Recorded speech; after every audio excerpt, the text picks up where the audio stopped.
ప్రభు యొక్క అద్భుత ఆశ్చర్య కార్యములు మీరు చూస్తారు.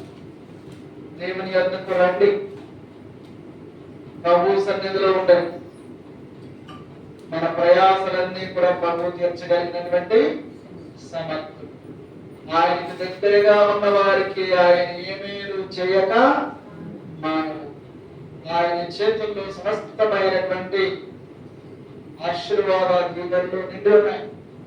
మనమే ఆయన సన్నిధికి దూరమైపోతూ ఉంటాం.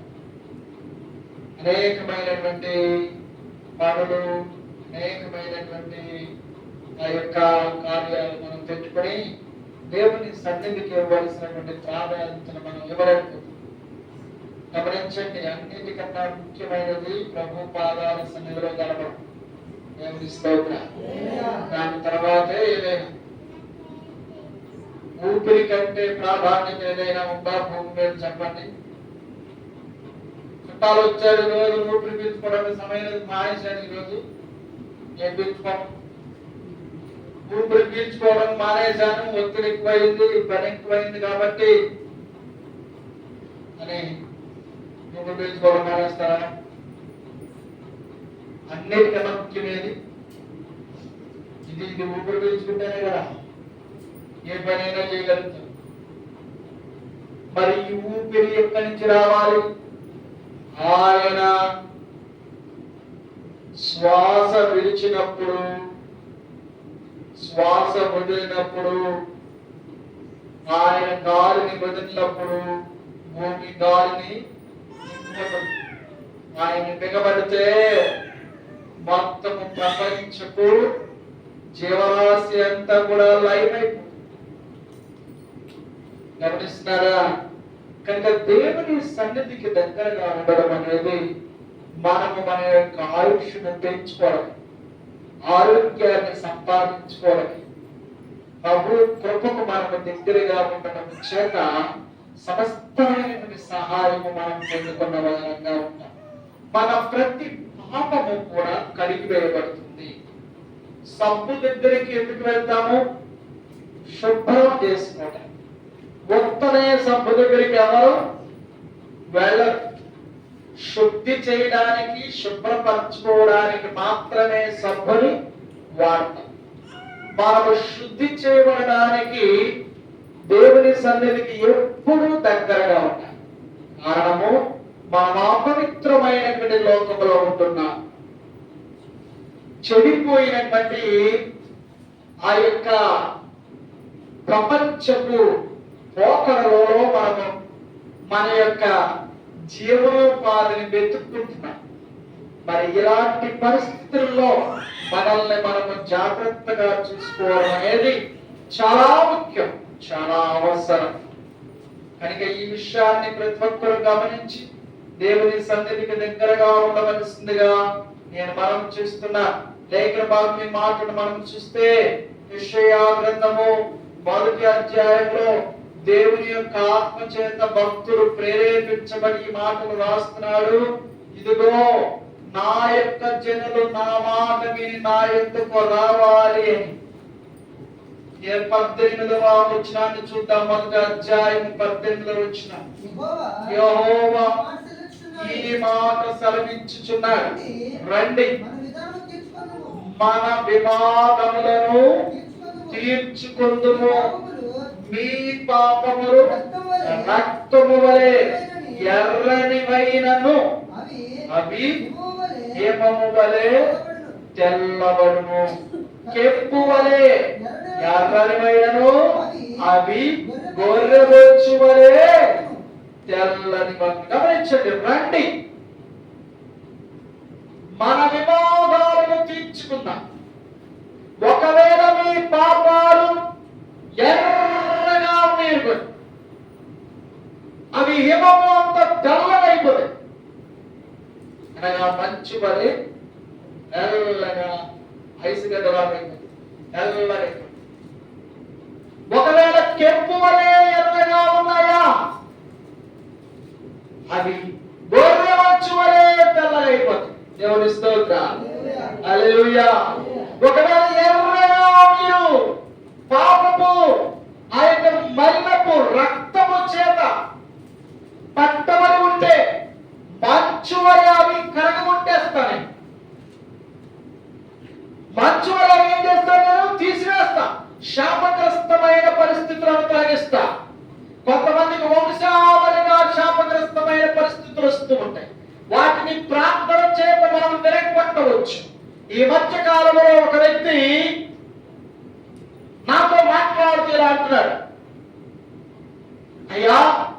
మీరు పాస్టర్ గారా అన్నాడు.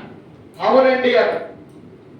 ఆ యొక్క బావి దగ్గర ఉన్నటువంటి 4-5 మామిడి చెట్లకు మామిడికాయలు కోసుకోవడానికి ఆ వ్యక్తి ఆ చెట్లను పాడుకున్నాడు, కొనుక్కున్నాడు.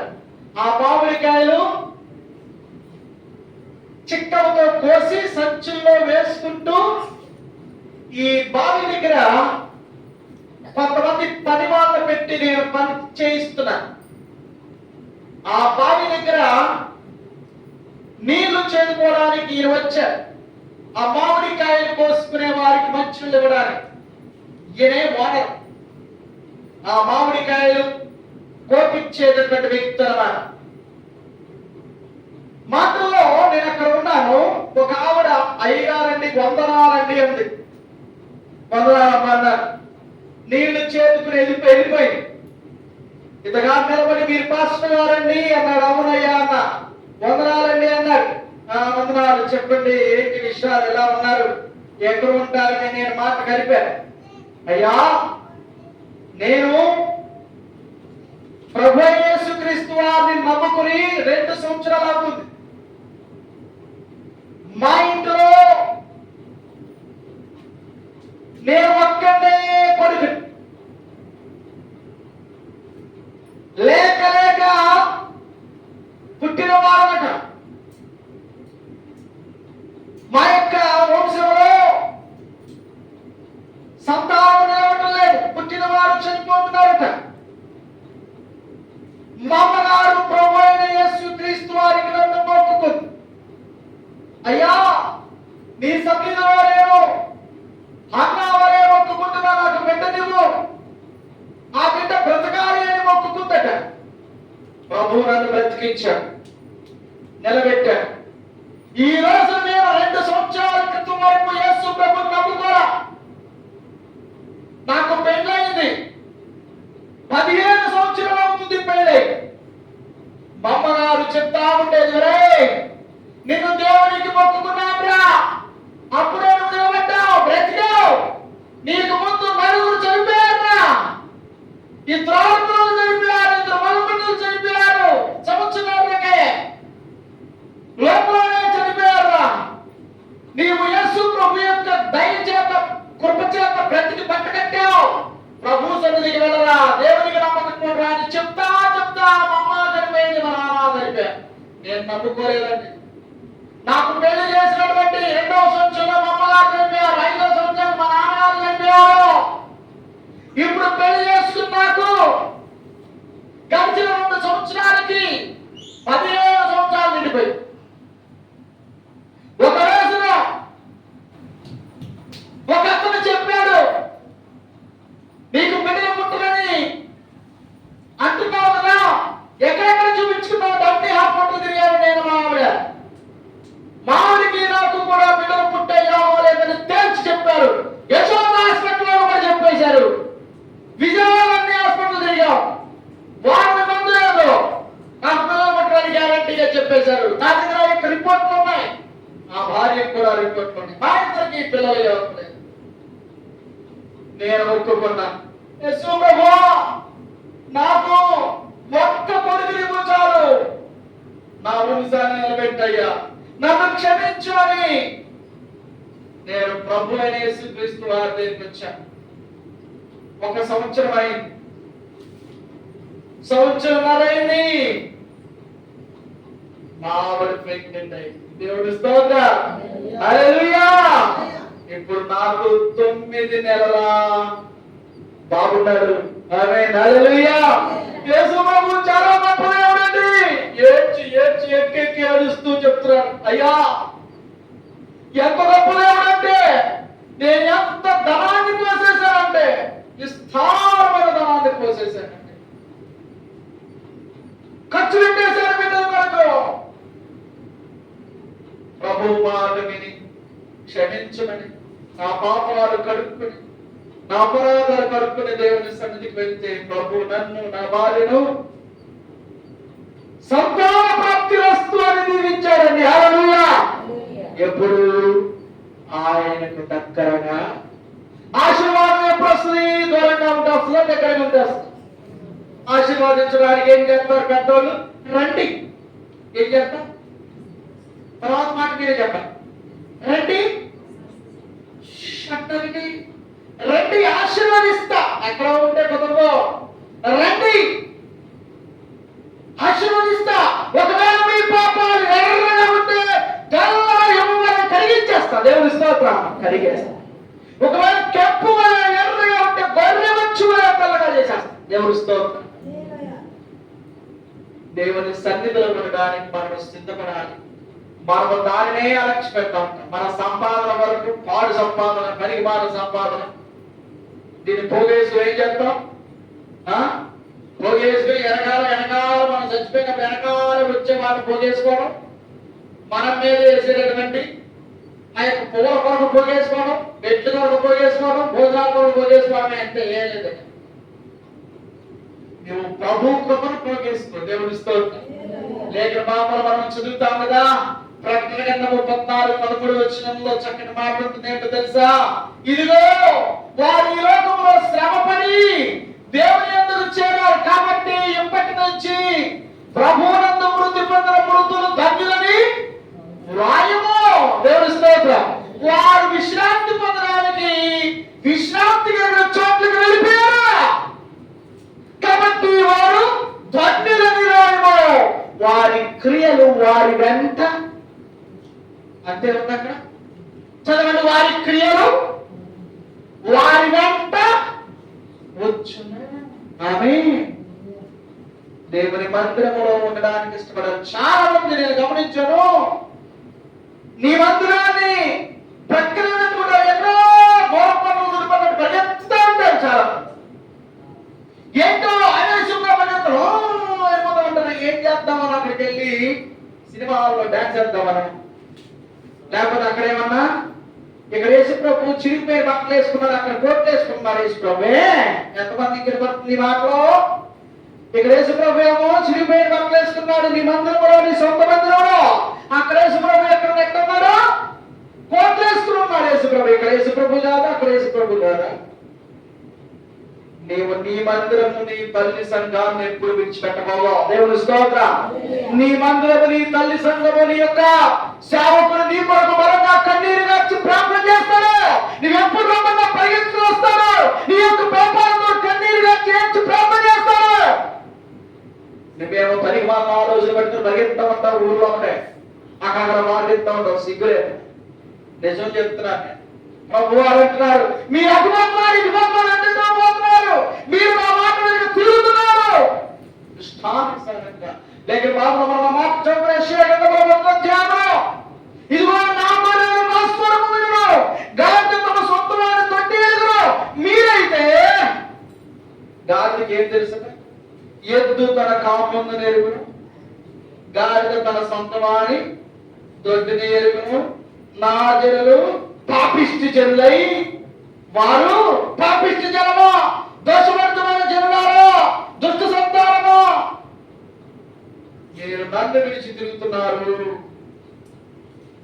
ఏమండి? నమ్మకమైనటువంటి గేదెలు అయితే చెరువు గట్టిన కడిగి తోస్తారు. 2-3 గేదెలు ఉన్నాయండి. గేదెలు ఉన్నాయి బరువులు. చెరువులో దించారు కడగడానికి. ఒక్కో దాన్ని కడిగేస్తారా అంటారు. అది మెల్లగా వేసి బయట ఇస్తాం. రెండో దాన్ని తోడుతూ ఉంటారు చెప్పేసి చొప్పురకి దాని కడగనే అది కొన్ని. మూడు దాన్ని తోడుతూ ఉంటారు. ఏం చేస్తాయంటే మెల్లగా ఇంకా చెరువు నుంచి బయటకు వచ్చాక ఇంటి చూసి కూడా ఏం చేస్తున్నాడు దాని తోడుతారా. సరే దాని తోడు నేను నిలబడతాం టేస్ట్గా మెల్లగా వెళ్ళిపోతా. మెల్లగా అడుగులు అడిగేసుకుంటూ వస్తాయి. ఎక్కడ వస్తాయి? వాటిని కట్టేసేటటువంటి కట్టుబోయే దగ్గర వస్తాయి. ఏ కట్టుబోయే దగ్గరికి అది వచ్చి ఏం చేయాలి? ఎంతమంది తెలుసు ఈ విషయం? నేను చెప్పేది నిజమేనా? ఒకవేళ అయ్యి అది త్వరగానే ఏంటంటే పోయి ఏంటి నువ్వు తోతావా? ముందేం చేస్తావు? తొమ్మేసి ముందు నువ్వు బయటకి వెళ్ళి ఎట్లా అయ్యి నీకు నమ్మకంగా ఉండేటటువంటి బర్రెలైతే ఏదైతే నువ్వు ముందే ఏం చెప్తావు?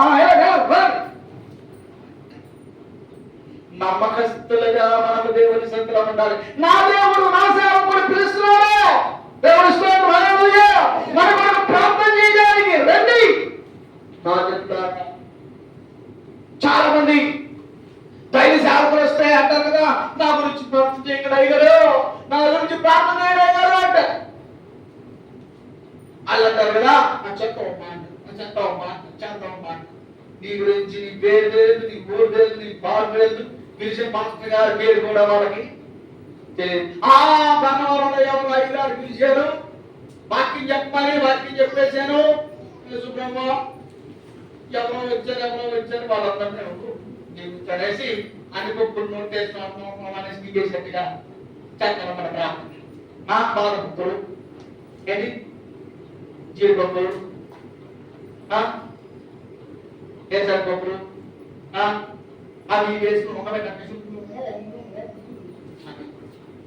అయిపోయింది ప్రార్థన చేయమన్నా నీకైతే కానీ నీ సేవకులు ప్రార్థన చేస్తాను. ఈ సేవకులు ఎలా ప్రార్థన చేస్తున్నాడు? నా ప్రియమైన వారు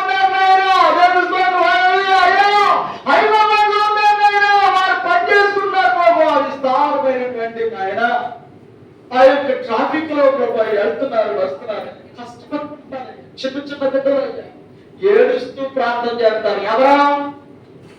ఎవరెక్కడో కోరుకున్న పాస్టర్ గారా సింహాల్లోకి సిగ్గులేక అక్కడ చేస్తాడు ఆయన. దేవుడు ఈ సేవకుడు నీ కొరకు ఏం చేస్తాడు? కన్నీరు కాచి ప్రార్థన చేస్తాడు. నువ్వు బలమైన పట్టుదల కలుగుతున్నాడు. దేవుని స్తోత్రం. అయ్యా నాకు ఒక కాపరిని ఇచ్చాడు. ఆ కాపరి నా కొరకు ఏం చేస్తున్నాడు? పచ్చిక బయటలోకి నన్ను నడిపిస్తున్నాడు.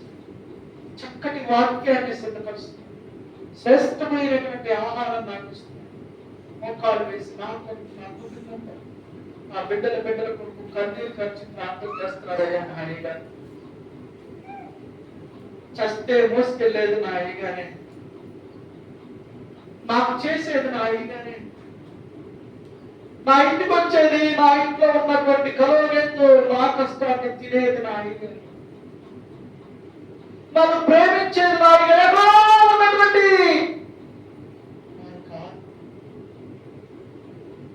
ఆయన నేను ఇబ్బంది పరచుకోను.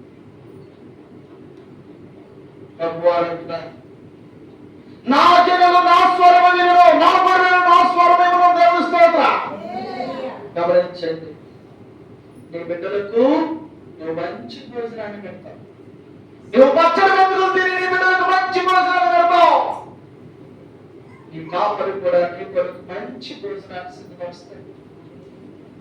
శ్రేష్టమైనటువంటి ఆత్మీయ ఆహారాన్ని సిద్ధపరుస్తాయి.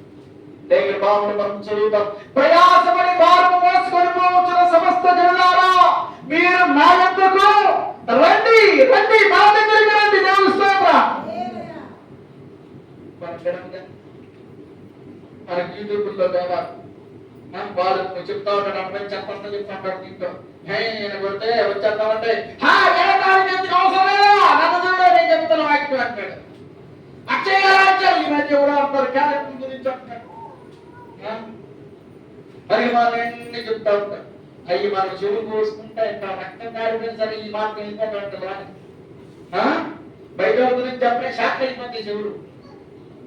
అదే దేవుడి వాక్యం గురించి చెప్పని రంధ్రాలు అయిపోతుంది. ఈ కూడా ఉండవు, బయట కూడా లాగ్ అయిపోయి మూసుకుంది.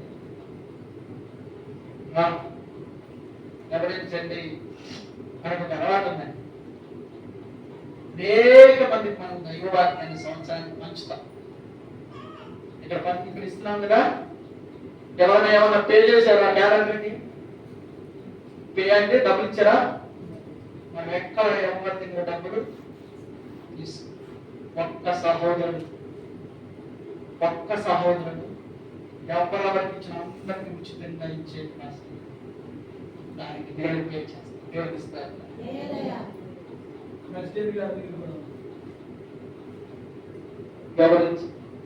ఎవరైనా ఇచ్చి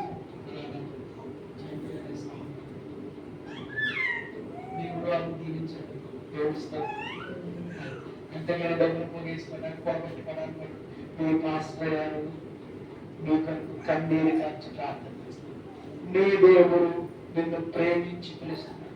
భారము మోసుకొని పోవచ్చున్నావా? నువ్వు ప్రభు పాదాల దగ్గరికి రావడానికి పరిగెత్తు. దేవుని సన్నిధి నీకు దగ్గరగా ఉంది. ఆయన పిలుస్తున్నాడు, రమ్మని. దేవుని స్తోత్రం. టీవీలో రండి, ఎక్కడికి రండి? మా దగ్గర ఎందుకు రావాలండి? మీరు మా పేరు పెట్టి ప్రార్థన చేస్తారా? మా ఇంటికి వచ్చి మా మంచం మీద అయినా ఎక్కడైనా కింద చాపేసి పెట్టి కూర్చుంటారా? షూట్ వేసుకుని పూజ వేసుకుని 10 మంది వెనకాల వేసుకుని ఏంటి బాడీ గార్డులు ఎక్కుకుని నేను కింద కూర్చుంటారా అంటారు. మీ అయ్యారికి కుర్చీలో ఎంత అయ్యారంటే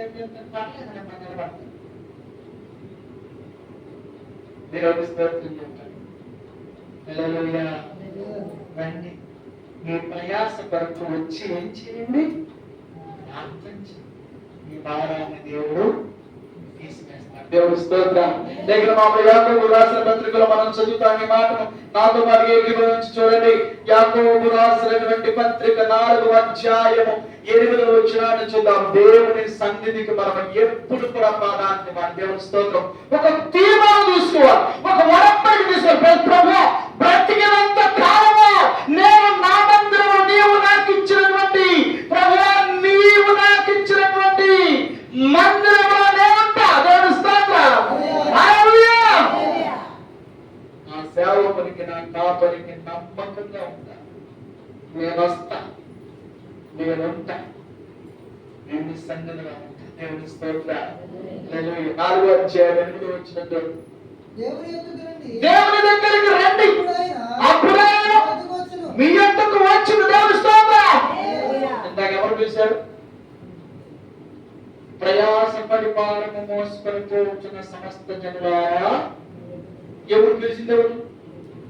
యేసు ప్రభువు. దానికి ముందు ఒకటి సంగతి ఏమని చదివా? మొదటి అధ్యాయం యెషయా గ్రంథంలో ఏం చదివా? మొదటి అధ్యాయం యెషయా గ్రంథంలో ఏం చదివా? రండి, మన వివాదములు తీర్చుకుందాము. రండి, ఇదిగో నా ప్రజలారా రండి. యెహోవా దేవుడు రండి అని పిలుస్తున్నాడు. రండి, కమా రండి. రెండవదిగా యేసు ప్రభువు పిలిచారు, రండి. ఎంతమంది విన్నారు? విన్నారా? ఇక్కడ అన్నామంటే ఇక్కడ ఎన్నామంటే వస్తారు. దేవుని స్తోత్రం. ఎప్పుడొస్తారు? వచ్చాం కదండి. మరి శుక్రవారం ఎప్పుడొస్తారండి? శుక్రవారం ఒక్కడున్నా అవుతుంది. దేవుని స్తోత్రం. ఒక్కడున్నాం. ఎవరు లేకుండా అదే టైంలో కాకుండా దేవుని స్తోత్రం. మన సహోదరుడు ఫోన్ చేశాడు. నేను వాక్యం చెప్తాను, మీ అందరికీ తెలుసు. అయ్యారు మీరు అప్పుడుంటారనే సంగతి మర్చిపోయారు. గుర్తొచ్చింది. దేవుని స్తోత్రం. హల్లెలూయా. ఎక్కడుంటారు? దేవుని సన్నిధి. దేవుని స్తోత్రం. మనం ఆయన దగ్గరికి వెళ్ళడం వల్ల మొదటగా మన పాపాలు కరిగిపోయింది. మనం యేసయ్య సన్నిధిలో ఉండడం ద్వారా మన ప్రయాసలు భారాలు తీర్చబడతాయి. 3వ మాట చూడండి, రండి అప్పుడు ఆయన మీ యొద్దకు. ఇది దేవుని యొక్క సేవకులు చెప్తారు. పరిశుద్ధాత్మతో పరిశుద్ధాత్మ పూర్ణత చెప్తారు. మొదటిగా దేవాది దేవుడు పిలిచారు. రెండవదిగా ప్రభువు యేసుక్రీస్తు వారు పిలిచారు. మూడవదిగా పరిశుద్ధాత్ముడు పిలుస్తాడు. రండి అప్పుడు నేను మీ ఇంటికి. దేవుని స్తోత్రం. మరి మీరందరూ పరిగెత్తుకుంటా, చాలా మంది అందరూ పరిగెత్తుకుంటా అది వస్తున్నారు అని ఇంటికి వచ్చారా? చెప్పరా? మన వాళ్ళు ఎక్కడికి వెళ్ళట్లేదు నాకు తెలుసు. దేవుని స్తోత్రం. మీరు మంచి మీరు ఎక్కడికి వెళ్ళిపోతున్నారని చెప్పట్లేదండి. వెళ్ళకూడదు అని కూడా నేను చెప్తాను. నీ సంఘానికి నువ్వు దగ్గరగా ఉండాలని చెప్తాను. దేవుని స్తోత్రం. హల్లెలూయా. ఎందుకు చెప్తున్నానంటే మాటలు నీ సన్నిధి నువ్వు దేవుని సన్నిధి నువ్వు ఎప్పటికీ కూడా మిస్ చేసుకుంటావు. నా యొద్దకు రండి అప్పుడు నేను మీ యొద్దకు. దేవుని స్తోత్రం. హల్లెలూయా. కనుక దేవుని సన్నిధికి దగ్గరగా ఉండాలి. మన తండ్రి దగ్గరికి మనం సమీపస్తులుగా ఉండాలి. మార్చట్లని రాత్రి 11, 10:30, 11 అవుతుంది. రాత్రి టైం ఎంత అవుతుంది? 10:30, 11 అవుతుంది. మా వాడు చిన్నాడు పడ్డాడు, వయసు సంవత్సరం 2 నెలలు 3 నెలలు ఉంటాయి. వాడు కరెక్ట్ గా 7 గంటలకు పడుకునేవాడు, 10 గంటలకు లేచాడు. మేము లేచిన తర్వాత అన్నం పెడదామని మేము కళలో వచ్చి చూస్తా ఉంటాము. సంవత్సరం 2 నెలలు అంటే 14 లెక్కదానే వెళ్తే చిన్న కాలేసి వెళ్ళిపోతూ ఉండేవాడు. బయట తలుపు తీసేసాడు, రైతు ఇంటి మీద కూర్చొని ఆడుతూ ఉండేవాడు ఎంతసేపు. ఇప్పుడు మొదలైతే ఎప్పటికి రావడం అయినా మళ్ళీ పడుకునేదాని పని. ఇక అప్పుడు అన్నం పట్టుకుని తినిపిస్తా ఉంటే ఇక అట్లా తింటూ ఉంటే అది ఎంత ఏదంటే 12 అయితే ఒక ముద్ద అప్పన్న రోడ్డు మీద తిప్పుకుంటూ 12 కానీ అన్నం తినడానికి 12 అయ్యేది. ఒక రోజున ఇలాగే 10, 9:30, 10 ఆ టైంలో భోజనం తినిపిస్తాము. కొంచెం ఎర్లీగా లేచి తినిపిస్తుంటే ఆ పక్కన ఒక ఆవిడ చిన్న బాబుకి కూడా తినిపిస్తుంది. పాస్టర్ గారు భోజనం తినిపిస్తా ఉన్నాను బాబు. ఆ పక్కన ఒక అమ్మాయి కూడా తన పిల్లగాడికి తినిపిస్తాను. లేట్ అయిపోయింది, పిల్లలు పడుకుంటే లేక మరి అమ్మ తినిపించకపోతే మళ్ళా పడుకోడు. మళ్ళా పడుకోవాలంటే ఏం చేయాలి? మళ్ళా కొంచెం ముద్ద పెడితేనే తినేసి పడుకుంటాడు కానీ బాధ, లేకపోతే రాత్రంతా జాగారమేమో తినిపిస్తాము. ఆ టైంలో అప్పుడే అట్నుంచి ఈ యొక్క బస్సులు కండక్టర్ దిగి డిపోలో బస్సు ఎక్కి దిగి కండక్టర్ దిగి వస్తున్నాడు. ఒక ఆయన వస్తుంటే ఈ బొడ్డోడు అంత పరిగెత్తుకుంటూ వెళ్ళాడు. అప్పుడు కూడా దాదాపుగా సంవత్సరం దగ్గర ఉంటుంది, సంవత్సరం చిన్న అడ్లేస్తాడు. అడ్లేస్తే కుదుట ఆ అమ్మాయి పరిగెత్తుండేది పోయి బెర్ర మీద ఒకటి ఇచ్చింది.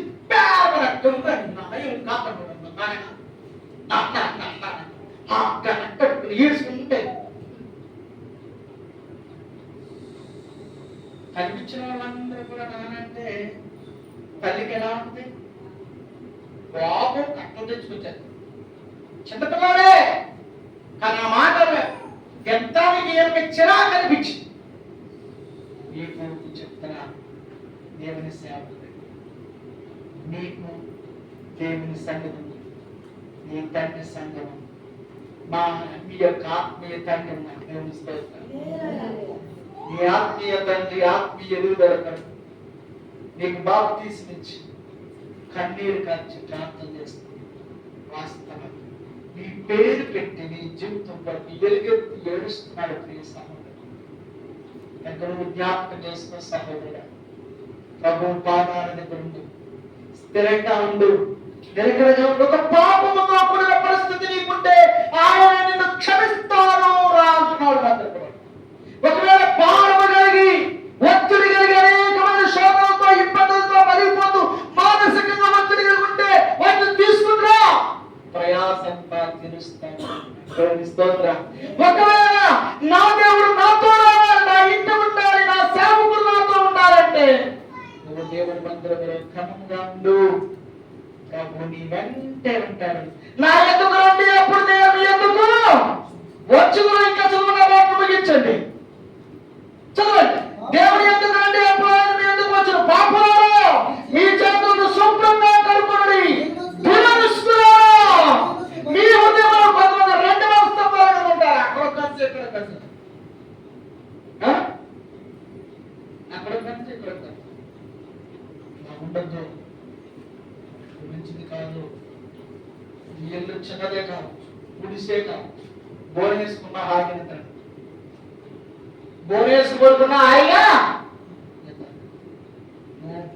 మేడలోకి వెళ్ళి పడుకోవడానికి ఎవరన్నా పిలిచారు, పడుకోవడానికి వెళ్ళి వాళ్ళు పరిపించడానికి నిద్ర భర్త చెప్పండి, పడుకు చెప్తే భర్త చెప్పండి. ఏంటో వెలికి, ఏంటో కొరత, ఏదో భయం, ఏంటో ఆలోచన, ఏంటో అర్థం కాదు. నిద్ర అయితే నాకు తిరిగి అమ్మో ఇక్కడ పడుకోను నాయనో, నేను ఇంటికి అర్జెంట్గా ఏం చేయాలి? పోలేసుని నా ఇంట్లో గుడిసెలైనా ఆయన గొడవెత్తిన తర్వాత కారణం ఏంటది? నీది. ఏంటి అది? నీ ఇల్లు కాబట్టి నీకు నిశ్చింతగా నీ మందిరము, నీ సన్నిధిలో నిశ్చింతగా ఉంటుంది. దేవుని స్తోత్రం. నా దేవుడు నన్ను క్షమిస్తాడు, నా పాపములు తొలగిస్తాడు, నా యొక్క ఇంటికైనా వస్తాడు, నన్ను ఆదరిస్తాడు. జీవ భరోసా దగ్గర కారణము దేవుడు మాత్రం ఈ మందిరంలో మాటలు జ్ఞాపకం చేసుకోండి. ప్రభు సన్నిధికి రండి, ఆయనకి దగ్గరగా ఉండండి. ఆయన ఏమీ మీకు చెయ్యక ప్రభు మాట దీవించినదాకా. ఆమె ప్రతి ఒక్కరికి కూడా ప్రార్థన చేయండి.